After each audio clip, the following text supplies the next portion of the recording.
सभा को आगे बढ़ाते हुए मैं श्रीमान वीरेंद्र पाल सिंह से यह अनुरोध करूंगा कि वो मंच पर आए और बाबा साहब के सिद्धांतों पर चलने के लिए कुछ विचार प्रस्तुत करें। श्रीमान वीरेंद्र सिंह पाल।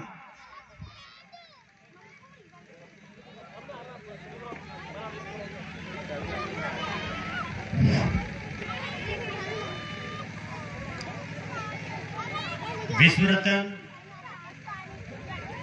बोधि सम्मत बाबा भीमराव अंबेडकर के चरणों में श्रद्धा सुमन अर्पित करते हुए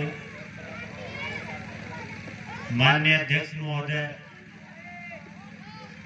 एवं अकबरपुर घेरा की अंबेडकर युवक संघ समिति की सभी कार्यकारिणी एवं सभी गांव के सम्मानित बंधुओं, आज के दिन 14 अप्रैल सन 1891 में हमारे देश की भूमि पर उस परमपिता परमात्मा ने ऐसी शख्सियत को जन्म दिया, ऐसी शख्सियत को अवतरित किया जिसने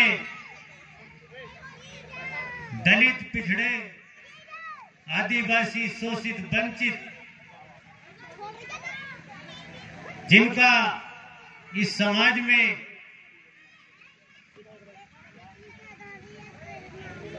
कोई अस्तित्व नहीं था,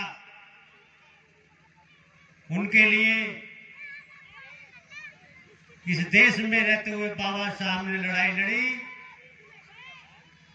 और उनके अधिकारों को संविधान में लिखकर, उनके अधिकारों को संविधान में दर्शाकर उनके अधिकार सुरक्षित किए। ऐसे बाबा भीमराव अंबेडकर को शत शत नमन करते हैं।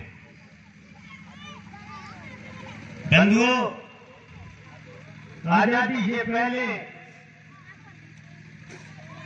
भारत के अंदर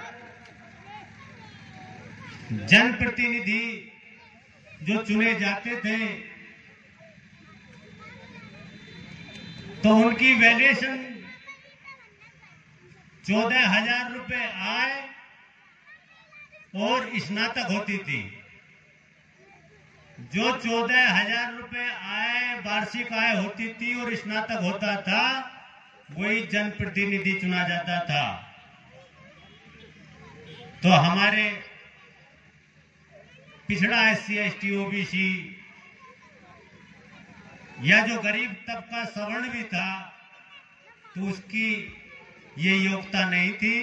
केवल पूंजीपति और राजघरानों के व्यक्ति ही जनप्रतिनिधि चुने जाते थे।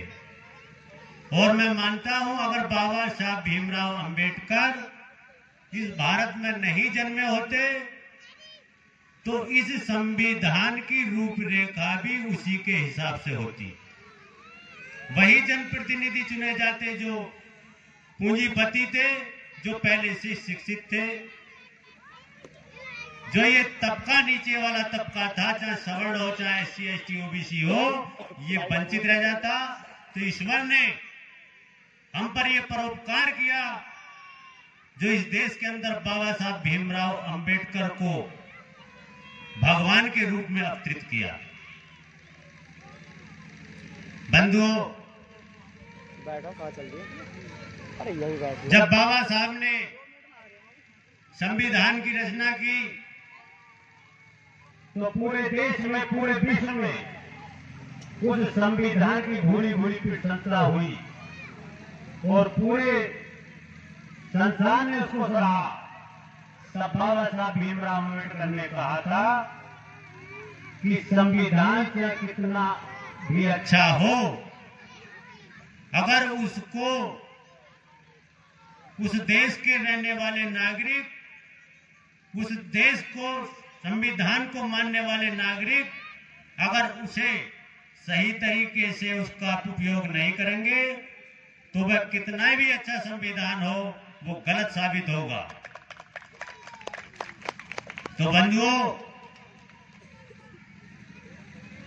जो संविधान में हमारे अधिकार सुरक्षित किए भीमराव जी ने, जो हमें सुरक्षा कवच दिए, हमारा कर्तव्य होता है क्या उनका दुरुपयोग नहीं किया जा, उनका सदुपयोग किया जा।